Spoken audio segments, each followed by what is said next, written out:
Hi అండి. Welcome back to my channel. Sreeja elimination చూశాక కదా, శ్రీజ ఎలిమినేషన్ అన్ఫేర్ అని చాలామంది అంటున్నారండి. నిజం చెప్తున్నా, లిటరలీ నిజంగా అన్ఫేర్ అండి. చాలా స్ట్రాంగ్గా ఆడుతుంది. అసలు ఆడియన్స్ ఓట్లు వల్ల ఆమె వెళ్ళిపోలేదు.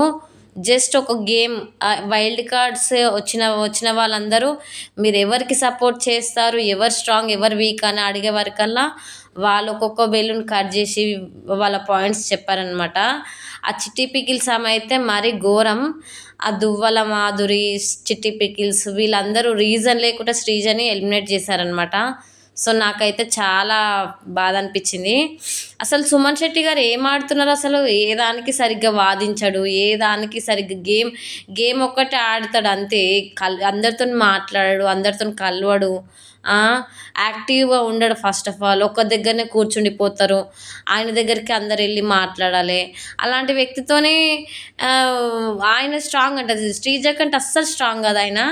అసలు ఆయన ఎందుకు లేపుతున్నారో నాకు ఇంకా అర్థం కాలేదు. వైల్డ్ కార్డ్స్ అంటే వచ్చిన వాళ్ళందరూ సుమన్ శెట్టి గారిని ఇట్లా లేపుతున్నారు పైకి.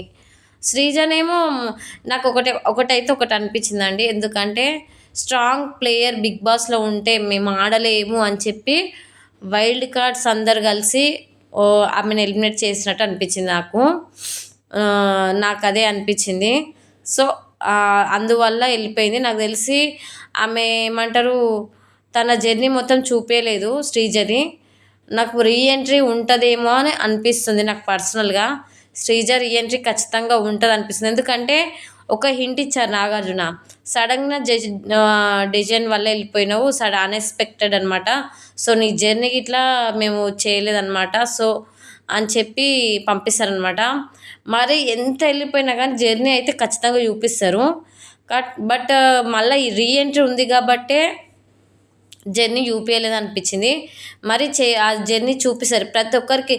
పోయినసారి ప్రతి బిగ్ బాస్లో పోయిన వాళ్ళందరికీ, సడన్గా పోయిన వాళ్ళందరికీ చూపించారనమాట. మధ్యలో ఎలిమినేట్ అయినా కానీ జర్నీ చూపించారు. బాగా ఏమంటారు, హెల్త్ ప్రాబ్లం వల్ల వెళ్ళిన వాళ్ళకి చూపించలేదు. బట్ ఇది ఎక్స్పెక్టే కదా. ఇప్పుడు వైల్డ్ కార్డ్స్ని తీసుకురావడము ఇదంతా ప్లానింగే కదా. ఖచ్చితంగా అయితే రీఎంట్రీ ఉంటుంది శ్రీజ అని నేను అనుకుంటున్నాను. ఉంటేనే బాగుంటుంది షో. లేకపోతే ఓట్లు వల్ల ఇది అవుతలేదంటే ఇక ఇలాంటి షోలకి మనం ఎంకరేజ్ చేయము. ఓట్స్ వల్లనే కదా ఇప్పుడు మనకు నచ్చిన ఓటు వేసి మనం గెలిపేయాలని మనకే చెప్తున్నారు.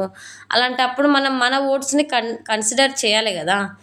కన్సిడర్ చేయకుంటే మాత్రం మనం ఓట్లు వేసి వేస్ట్. అసలు వాళ్ళకి నచ్చిన వాళ్ళని వాళ్ళని తీసుకున్నట్టే. కానీ ఏదైనా బిగ్ బాస్ ఒక ప్లాన్ ప్రకారం ఉంటుందని నమ్ముతున్నాను. మేబీ శ్రీజని రీఎంట్రీ చేస్తారు లాస్ట్ మూమెంట్లో. ఖచ్చితంగా బిగ్ బాస్ హౌస్లోకి వస్తుందని నేను నమ్ముతున్నాను. చూడాలి మరి వస్తుందా రాదా అనేది. కానీ సుమన్ శెట్టి గారు చాలా వరస్ట్ అండి శ్రీజ కంటే. శ్రీజ గుడ్ ప్లేయర్, అన్నిటికీ బాగా గట్టిగా ఆడింది, చాలా బాగా ఆడింది. అసలు చాలా మంచిగా మాటలు కూడా మార్చుకుంది. ఆమె బిహేవియర్ మార్చుకుంది, అన్నీ మార్చుకొని చాలా అన్నిట్లలో పాల్గొన్నది. దమ్ము చూపించింది, అసలు శ్రీజ దమ్ము చూపించింది. కానీ ఇదైతే చాలా అన్ఫేర్ ఇట్లా తీయడము. అది కూడా శ్రీజని తీయడం చాలా అన్ఫేర్ అనిపించింది. ఇంకా వేరే వాళ్ళని పంపించి ఉంటే బాగుండు అనిపించింది. రీఎంట్రీ ఉంటేనే బిగ్ బాస్కి ఏదైనా హైప్ వస్తుంది, లేకపోతే మాత్రం ఇంతేగా షో అయితే. శ్రీజ వెళ్తేప్పుడు ఏమంటారు, కళ్యాణ్ అయితే చాలా ఏడ్చారండి. చాలా అసలు ఎట్లా ఏడ్చారంటే బీభత్సంగా ఏడ్చారు. ఎందుకంటే చాలా బాగా అనిపించింది. సడన్గా అందరు షాక్ అయ్యారు అనమాట. హౌస్మేట్స్ అందరు షాక్ అయ్యారు.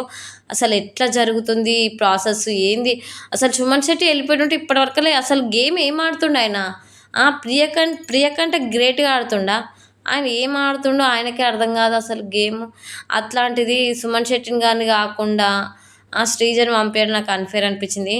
పాపం కళ్యాణ్ అయితే చాలా ఏడ్చారండి. చాలా అందరికీ పాజిటివ్ చెప్పి వెళ్ళింది అనమాట. పాజిటివ్ అనే చెప్పింది. ఒక భరణి గారిని, దివ్యని, వీళ్ళని మాత్రం ఆమె వాళ్ళ వల్లనే టార్గెట్ అయినా అని చెప్పి మాత్రం క్లియర్గా చెప్పింది, మనసులో ఏం ఉంచుకోకుండా. చాలా బాగా అనిపించింది. చెప్పేటప్పుడు కూడా అందరికీ కరెక్ట్ పాయింట్స్ చెప్పి వెళ్ళిందనమాట. నాకైతే అట్లా అనిపించింది. ఇంకోటి, శ్రీజ అన్ఫేర్ అని చెప్పి చాలా ఏడుస్తానని నేను ఎక్స్పెక్ట్ చేశాను. చాలా ఏడుస్తా అనుకున్నాము. ఎందుకంటే ఆమె అస్సలు ఆమెని అస్సలు ఎక్స్పెక్ట్ చేయలేదు. అలాంటిది ఇప్పుడు వెళ్ళిపోయిందంటే ఆమె ఖచ్చితంగా ఏడుస్తుంది. పవన్ ఏడుస్తుంటే కూడా ఏమంటారు, కళ్యాణ్ ఏడుస్తుంటే కూడా ఏడుస్తానే ఫీల్ అయ్యాను నేను. కానీ అస్సలు ఏడవలేదు, ఒక సింహంలాగా వెళ్ళిందనమాట. చాలా బాగా అనిపించింది నాకైతే పర్సనల్గా. ఇట్లాంటి గట్టిగా ఉన్న వాళ్ళనే ఉంచాలి బిగ్ బాస్లో అనిపించింది.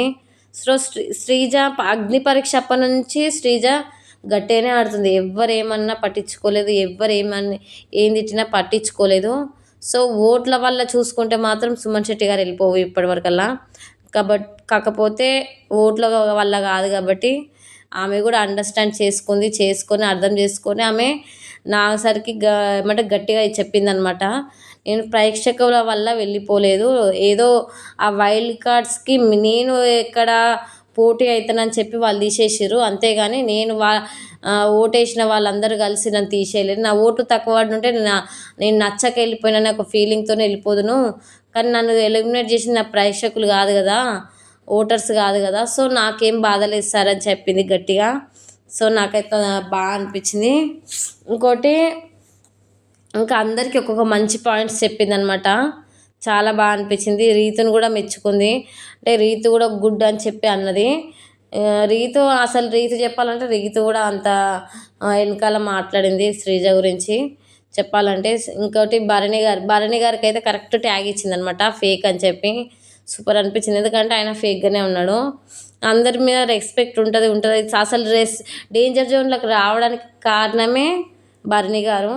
సో నాకైతే అనిపించింది. దివ్య కూడా చాలా కన్నింగ్ అని చెప్పాను కదా, తను కూడా అంతే. శ్రీజ ఎప్పుడెప్పుడు వెళ్ళిపోవాలా వచ్చినప్పటి నుంచి శ్రీజని టార్గెట్ చేసింది. దానివల్లనే ఇదంతా. అసలు ఆమె వచ్చినప్పటి నుంచి శ్రీజ మీద అరవడం, కావాలని గొడవ పెట్టుకోవడం, కెమెరాస్ ముందర మాట్లాడడం, శ్రీజ అలాంటిది ఇలాంటిదని హింట్స్ ఇవ్వడం ప్రజలకి, అదంతా కన్నింగ్ అని అనిపించింది. సో వాళ్ళ గురించి మాత్రం కరెక్ట్గా పాయింట్స్ మాట్లాడింది. ఇంకా ఈరోజు ఎపిసోడ్ ఏంటి అనేది నేను మళ్ళీ వీడియో చేస్తానండి. సో శ్రీజ వెళ్ళిపోవడం మీకు ఎలా అనిపించింది ఏంటనేది మీరు కామెంట్ చేయండి. ఫేరా అన్ఫేరా ఏంటనేది మీరు కామెంట్ చేయండి. మీ ఫేవరెట్ కంటెస్టెంట్ ఎవరో ఖచ్చితంగా కామెంట్ చేయండి. వీడియో కనుక నచ్చితే ప్లీజ్ లైక్ చేయండి, షేర్ చేయండి, సబ్స్క్రైబ్ చేయండి. నెక్స్ట్ వీడియోలో కలుద్దాం. బాయ్.